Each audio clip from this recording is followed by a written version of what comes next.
Hey guys, Adam Perry here with TrueDFS, and I am going to go over this small two-game NHL playoff slate that we have. It's a small slate, but we still got the regular contest that we've been having for the playoffs, and we could still run our process. This is one of the last slates we're going to have of the year, so we might as well. And let's run things and see how they go. Now, before I get started. Don't forget to like and subscribe. Check out TrueDFS.com if you like what you see. If you like the attention we give to building lineups, the process, how we get these reps day in and day out, right? Check out TrueDFS.com. You could give it a try with one of the trials, or just check out the packages. They're not much more than it would cost you to buy all these things a la carte. So don't forget that. Check it out. And yeah, we go through this process every day. If you've watched these videos a few times, you probably don't need to watch them. But for me, it's just getting reps in. It helps me to do the videos, and hopefully I help you. And as we get new people, I hope that I help you. And you could watch this a few times and get an idea for what we do and the power of the tools and so on. So what I'm going to do is build for DraftKings. I'm going to build for FanDuel. Then we'll check out the top bets in the pay dirt DFS model that you get with a subscription to TrueDFS.com, and then we'll get out of here. So let's switch to Goldie's projections. Instead of the out-of-box SaberSim ones, I want to take off minimum salary, and I am not at all worried about what kind of stacks I get on a two-game slate. So let's go ahead and just build. The last time that we did this, we ran the Sims and we got so much of the late game, right? It was these same two matchups, and we got very little Carolina, and we got a whole slew of Edmonton, followed by Vegas, followed by Washington when we ran contest Sims. And I'm gonna guess it's a little different this time because Edmonton was on the road and they had a lower total than Vegas. So we'll see here if we get to the Vegas or the Carolina over the Edmonton. Sims are running now. It's a 44-person field. So 44 entry, not a 44-person field. I think it's like 1,100, man, something like that for the quote-unquote flagship. Let's sort by the ROI and see what our top lineups, our top 44 look like. Down. Let's sort by exposure. Let's get into our stack exposure. Still a lot of the onslaught, the 5-mans, the 6-mans. I'm not surprised by that. As far as team goes, look at all the Washington. It's just saying at a 2-1 implied total, right? And these are averages. They're not median, so that's not exactly what their implied total is, but it's saying as the lowest total on the slate, Washington's just not going to get played enough given their chances and their salary. So jam them in. Now, I don't know if I'm comfortable with that, right? We got 7 Washington onslaughts here, 12 of the 5-mans. I think I want some diversity. So there's a couple ways you could do it. You could ask it for uniques, or you could just say, look, Washington's giving a lot of leverage. I'll take at most 40% of any one team. And now we'll get some diversity in here. We could say, okay, and then wants a lot of Vegas. Let's say we'll take 45% of Vegas. Now we got a little bit of everyone. See what our stack exposures look about the same. Let's take a look at our highest owned players on DraftKings. A lot of Logan Thompson. Okay. A lot of that Washington goaltender. It's scary, right? What are their win odds? But hey, you got to take the leverage in DFS too. I mean, we could limit that a little. Plus 228, so 1 in 3, so we're about 1 in 3 is 33. Oh, less than 30% chance of winning, about 30%, something like that. Okay.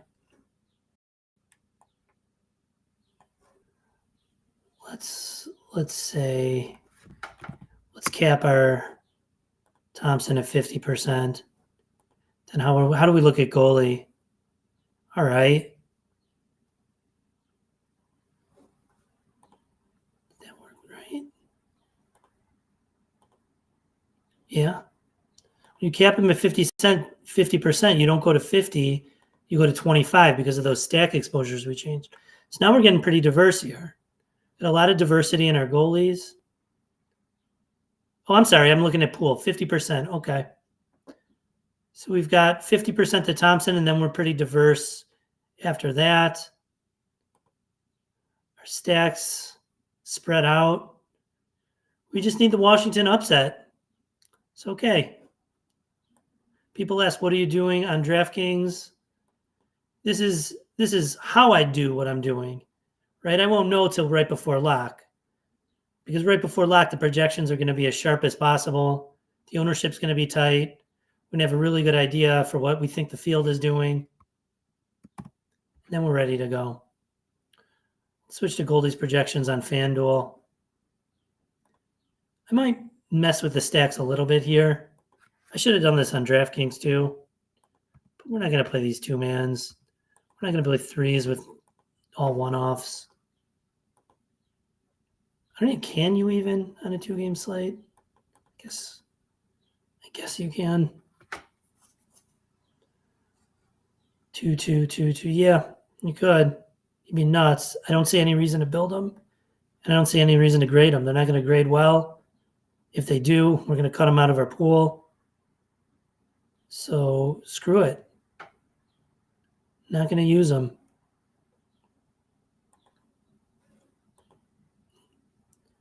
All right, we're almost at 5,000 lineups here. It's pretty good to get 5,000 lineups on a two-game slate. Got a lot of candidates for those top ROI lineups, which we want. All right, let's sort it by ROI. We got that. I think this is, let's see how many people are in this field, or how many entries.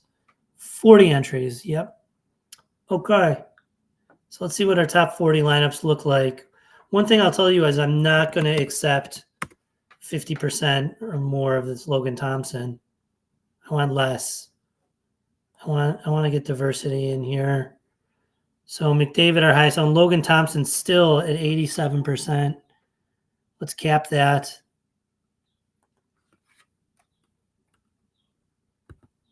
Let's cap it at 25. Apply. Let's see what our stacks look like here. Still mostly four-mans. That is good. A lot of Edmonton, a lot of Washington. We got 40% Washington and is the lowest purchase team. Let's say 35%. Let's get some diversity. We don't want 100% Edmonton. Let's say 65 of any of these. And we'll get a nice range here. Vegas kind of lower. That's okay because they're higher on DraftKings. Let's see what our goalie exposure looks like with these in.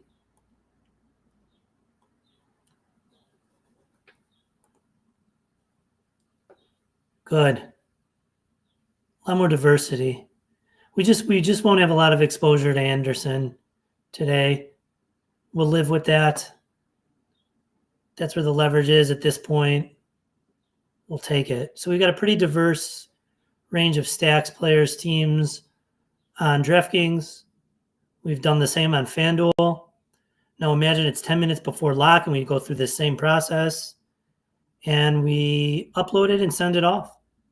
We're ready to go. Ready to take down a GPP. So hopefully we see some screenshots tonight. Let's go to TrueDFS.com and see if we can get like a top bet in each game from our pay dirt model. The model's done really well this year. I think James said it had a 5% ROI on NHL prop bets over the course of an entire season. Like that. Making money. Right? You'll see these huge edges in here, but it assumes that the projections of the model are perfect. So we can't expect this kind of edge, right? We don't have a 30% edge on Lars Eller over 1.5 shots on goal at plus 160, right, in decimal odds. See if it's better unders, but I doubt it. That's a pretty solid edge. Yeah, better on under here. Anthony Bouvillier, plus 126 under, 1.5 shots on goal. Let's go. Let's see if we can't get like a long shot from the other game. Someone to notch an assist. We had success with these, especially in the regular season. Overs. Well, the edge is a lot less, right? You're going to want to really taper your bet size. William Carrier for an assist. Plus 700. Is that real? Okay. Like a 1/10 of a unit on it, maybe. Something like that. 20th of a unit. See if we got any good looking unders. RNH, we bet this last time, we did not win. Was this like minus convert decimal odds to American?